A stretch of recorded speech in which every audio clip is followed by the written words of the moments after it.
और खैर पूरे देश में जहाँ जहाँ पे गर्म मौसम रहता है वहाँ सभी जगह पे गर्मी बढ़ रही है। तो मई में जो पावर डिमांड है वो भी अचानक से तेज़ हो रही है, उसमें उछाल देखने को मिल रहा है।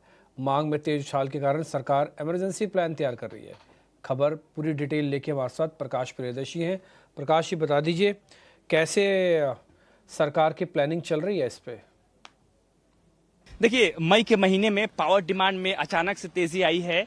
ऊर्जा मंत्रालय के आंकड़ों के हिसाब से मई महीने में पिछले एक हफ्ते के दौरान अगर देखें तो पीक आवर पावर डिमांड में 12% से भी ज्यादा की बढ़ोतरी देखने को मिल रही है। और इसके पीछे की सबसे बड़ी वजह यह है कि देश के तमाम हिस्सों में हीट वेव देखने को मिल रही है और उसकी वजह से पावर डिमांड में अचानक से तेजी आई है। ऊर्जा मंत्रालय के आंकड़ों के हिसाब से पिछले 7 दिनों के दौरान अगर आप देखें तो जो पावर डिमांड है वो 199 गीगावाट से बढ़कर 223 गीगावाट को पार कर गया है। उसी तरीके से दिन के दौरान जो मैक्सिमम पावर डिमांड मीट किया गया है वो 230 गीगावाट है, जो कि 15 मई को मीट किया गया। इसके अलावा जो सबसे अच्छी बात है इस पूरे प्रोसेस में और इस डेवलपमेंट में वो ये है कि पावर डिमांड में भले तेजी आ रही है लेकिन पावर शॉर्टेज नहीं है। किसी भी स्टेट ने पावर शॉर्टेज रिपोर्ट नहीं किया है, खासकर पीक आवर के दौरान अगर आप देखें। कुछ माइनर पावर शॉर्टेजेस हैं कुछ स्टेट्स ने रिपोर्ट की हैं जो कि काफी नेग्लिजिबल है, जिसमें कि मध्य प्रदेश, हरियाणा और पुडुचेरी जैसे स्टेट्स हैं। इसके अलावा पावर जनरेशन में तमाम सोर्सेस से, चाहे वो थर्मल हो, विंड हो, सोलर हो, हाइड्रो हो, पावर जनरेशन में भी तेजी आई है। ऊर्जा मंत्रालय का ये अनुमान है कि जो मौजूदा समर सीजन है उसमें जो पीक आवर पावर डिमांड है वो 270 गीगावाट के आंकड़े को पार कर सकती है। लिहाजा तमाम तरह के एहतियातन कदम उठाए गए हैं। सरकार ने इमरजेंसी प्लान भी तैयार किए हैं ताकि किसी भी तरह के पीक आवर पावर डिमांड को मीट किया जा सके। ठीक है प्रकाश, बहुत शुक्रिया, थैंक यू वेरी मच। सरकार की पूरी प्लानिंग चल रही है। हालांकि अभी भी किसी भी स्टेट ने ये नहीं कहा कि हमारे पास पावर डेफिसिट है, हमें प्रॉब्लम हो रही है, बट हाँ पावर की डिमांड बढ़ रही है। आईएक्स जैसे शेयर्स तो होंगे जो ट्रेडिंग के अंदर हैं ही, इसके अलावा जनरेशन, डिस्ट्रीब्यूशन और एंसिलरीज तीनों एक्टिव हो जाएंगे एकदम से। एक काम करते हैं, पावर पे कई बार राजेश सर ने हमको ट्रेड बताए हैं, चाहे आरईसी हो, पीएफसी हो, एनटीपीसी उनका फैंसी काउंटर भी रहा है।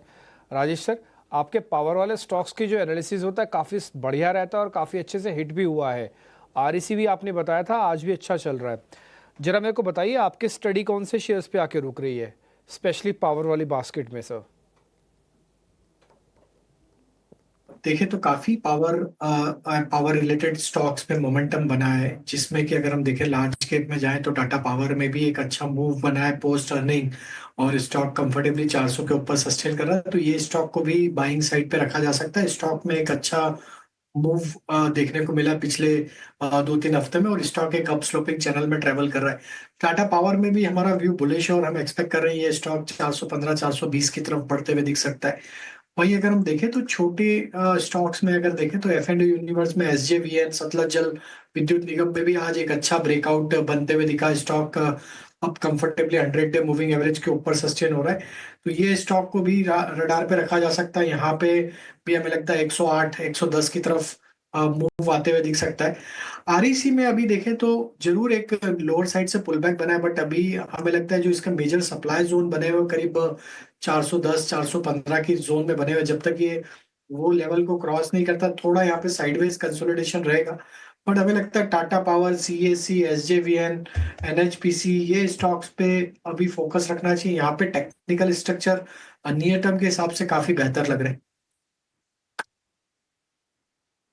सो पावर स्टॉक्स पर ये एक टेक और हमारी तरफ से एक्सक्लूसिव खबर जो कि प्रकाश में बता रहे थे, इससे जुड़े सारे अपडेट्स हम आप तक पहुंचाएंगे।